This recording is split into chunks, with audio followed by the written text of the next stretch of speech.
내비 따라 성경 읽기 에스겔 마지막 시간이고 오늘은 47장 말씀을 통해서 하나님의 은혜를 함께 나누었으면 좋겠습니다.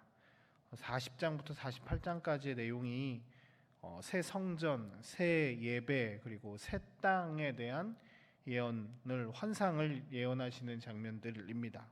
이 마지막이 새 땅에 대한 이야기입니다. 새 땅을 보여주는 이유는 이스라엘이 장차 회복될 것 그리고 더불어 마지막 날에 이스라엘 백성들 성도들이 누릴 수 있는 찬란한 미래에 대해서 설명하시기 위해서 새 하늘 새 땅에 대한 이야기를 말씀하셨습니다.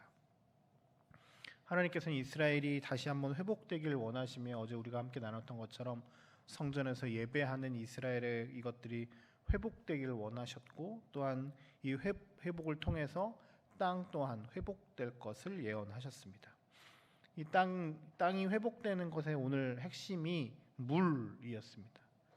성전에서 시작한 풍요로운 생명수가 흘러서 수심을 더해서 바다로 흘러가게 되고 많은 생명체들이 풍요로운 기쁨을 누리게 된다는 것이 우리가 읽었던 47장 내용들의 전부입니다. 오늘 말씀을 통해서 두 가지 정도로 하나님의 은혜를 함께 나누었으면 좋겠습니다. 인간의 삶의 풍요로움이 물로부터 시작하는데 오늘 그 물의 시작이 하나님으로부터 나온다고 오늘 성경에서는 말하고 있습니다. 성전 문지방에서 시작한 물이 성전 동쪽으로 흘러서 그 물이 점점 커져서 강물이 되고 바다로 나아가게 된다는 것이 47장 1절에서 5절까지의 내용입니다. 성전 동쪽을 향해서 나갔고 그게 점점 커져서 처음에는 발목, 허리, 무릎, 허리 이렇게 하더니 큰 강이 되었다. 이게 47장 1절부터 5절까지 내용이고 그 물들이 엄청 많아서 그 주변에 나무들과 생명수들이 살아난다라고 말합니다. 근데 이스라엘 지도를 조금 살펴보시면 이게 그냥 그런가 보다가 아니라 굉장히 특별한 일인 게 이스라엘도 우리나라처럼 위아래로 이렇게 길게 돼 있고 예루살렘 성전이 저 밑에쯤 이렇게 우리로 얘기하면 저 남쪽에 있거든요. 순천 이런 이 정도 겁니다. 그리고 이스라엘의 동쪽과 서쪽인데 서쪽은 지중해고요. 동쪽이 이제 그 요단강으로 내려오는 그래서 갈릴리 호수가 있고 요단강이 있고 맨 밑에 사해 바다가 있는 그리고 저 밑으로 내려가면 이제 홍해고요. 예루살렘 동쪽으로 나아가서 바다라고 그러고 오늘 아라바 바다라고 얘기하는 건 그쪽이 다 유대 광야 쪽이거든요. 그러니까 예루살렘 동쪽은 광야, 그 골짜기가 있고 광야가 있는 사람들이 그렇게 막 살지 않는 곳이고요. 거기 광야에 이렇게 끝에 나아가 아라바 광야라고 얘기하는 건 우리가 알려져 있는 것처럼 사해 그 염해 그 농도가 소금 농도가 짙어서 사람이 살 수 없고 둥둥 떨 수밖에 없는 그 사해를 말한다고 통상 이야기합니다. 우리는 그렇구나라고 하지만 이스라엘 사람들은 그 이야기가 말도 안 되는 이야기인 거죠.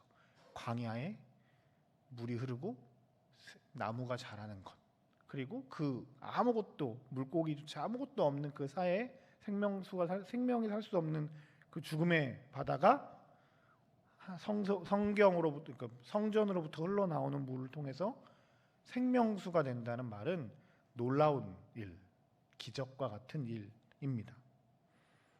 하나님의 구원 사역에 말도 안 되는 이런 일들이 놀랍게 성전으로부터 흘러나오는 물을 통해서 온 땅이 생명으로 덮여진다는 말씀이죠.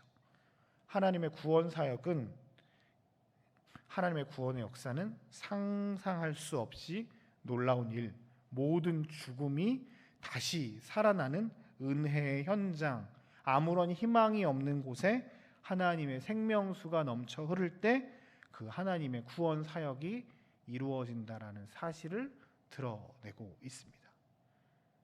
마른 뼈, 아라바 광야, 유대 광야, 아라바 바다, 유다 광야, 이스라엘 사람들이 있어서는 생명보다는 죽음을 연상시키는 단어들인데 성전으로부터 흘러나오는 물을 통해서 그 마른 뼈, 그 유대 광야, 아라바 바다가 생명으로 넘쳐 흐른다. 하나님의 구원의 역사가 크고 놀랍다라고 말합니다. 우리의 삶에서도 마찬가지입니다. 우리의 아라바 광야, 우리의 아라바 바다, 우리의 유다 광야들이 있어서 우리는 그것들을 스스로 우리의 힘으로, 우리의 능력으로 구원할 수가 없지만 주님으로부터 흘러나오는 생명의 물이 우리를 적실 때 놀라운 역사가 일어납니다. 주님으로부터만 구원이 나옵니다. 주님으로부터만 생명이 소성할 수 있습니다.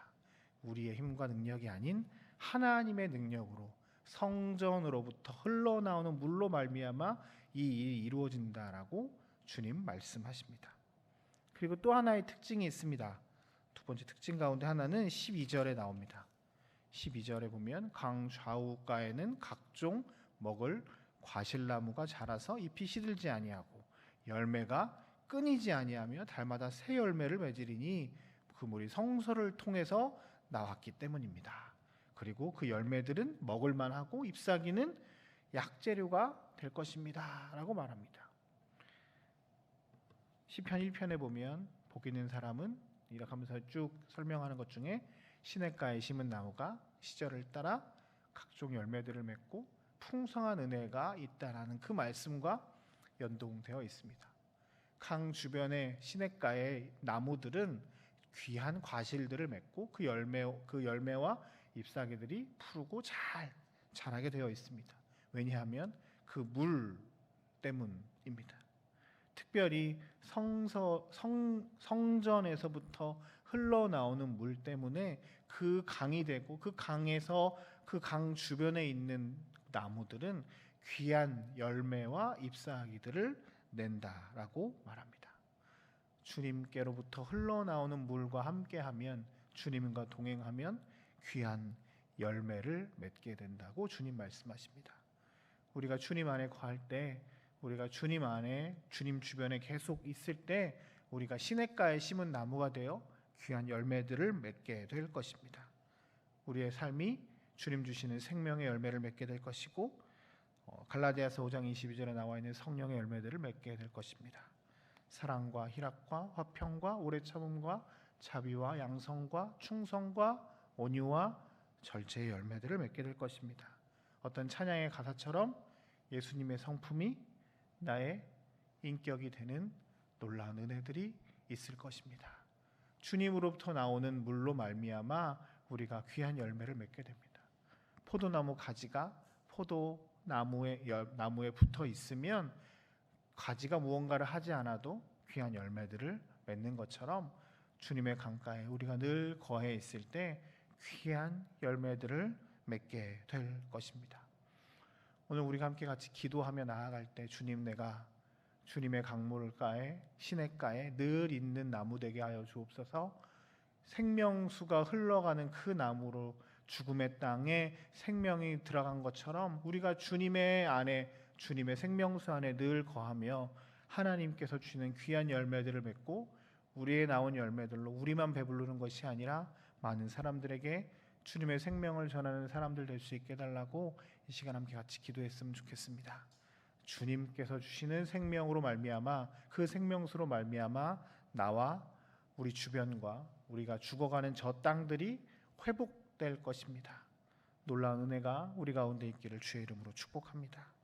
잠깐 우리 말씀을 기억하시면서 기도했으면